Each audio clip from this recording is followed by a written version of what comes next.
எளிமையே வடிவான உருவம் கண்டேன்.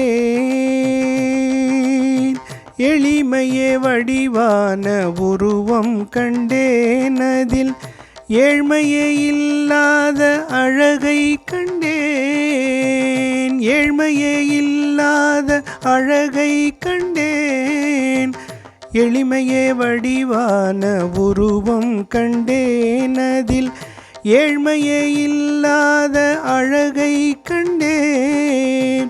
புன்முறுவல் தவழ்கின்ற முகத்தை கண்டேன். புன்முறுவல் தவழ்கின்ற முகத்தை கண்டேன். அதில் பொன்பொருள் ஆசையில்லா மனதை கண்டேன்.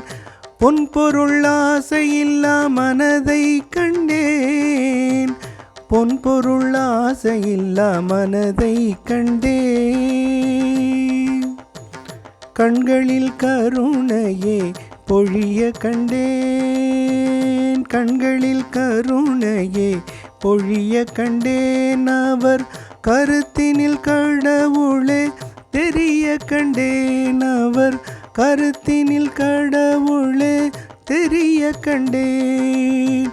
தாயோடு தந்தையுமாய் விளங்க கண்டேன். தாயோடு தந்தையுமாய் விளங்க கண்டேன். இவர் தானே என் குருதேவர் தெரிந்து கொண்டேன். இவர் தானே என் குருதேவர் தெரிந்து கொண்டேன். இவர் தானே என் குருதேவர் தெரிந்து கொண்டேன்.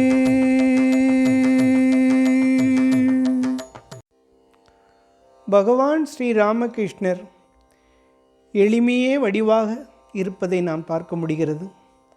ஆனாலும் அந்த எளிமை ஏழ்மையாக தெரிவதில்லை. அந்த எளிமை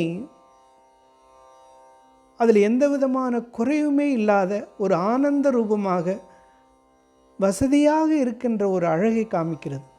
எளிமையாக இருந்தாலும் அந்த எளிமை ஏழ்மையாக இல்லை. அது அவருடைய ஆனந்த ஸ்வரூபத்தையும் எந்தவித குறைவும் இல்லாமல் இருக்கிறதையும் நாம் அங்கே பார்க்க முடிகிறது. புன்முறுவல் தவழ்கின்ற முகம், அந்த புன்முறுவலை பார்த்து கொண்டே இருக்கணும் போல தோன்றும். அப்படிப்பட்ட ஒரு புன்முறுவல் குருதேவரின் முகத்திலே தவழ்ந்து கொண்டிருக்கும். அவருடைய உள்ளத்திலே பொன்பொருள் ஆசை என்று எதுவுமே இல்லாத ஒரு மனதை பெற்றிருக்கின்றார். கண்களில் அவரையும் மீறி கருணை பொழிந்து கொண்டே இருக்கின்றது. அவர் கருத்துகளில் நாம் கடவுளை பார்க்க முடியும். அவர் பேசுகின்ற பொழுது கடவுள் நமக்கு தெரியக்கூடும். தாயாகவும் தந்தையாகவும் நமக்காக காத்திருக்கின்றார். தாய்க்கு மேலான அன்பையும் தந்தைக்கு மேலான அறிவையும் காட்டக்கூடிய இவர்தான் நம்முடைய குருதேவர் ஸ்ரீராமகிருஷ்ணர்.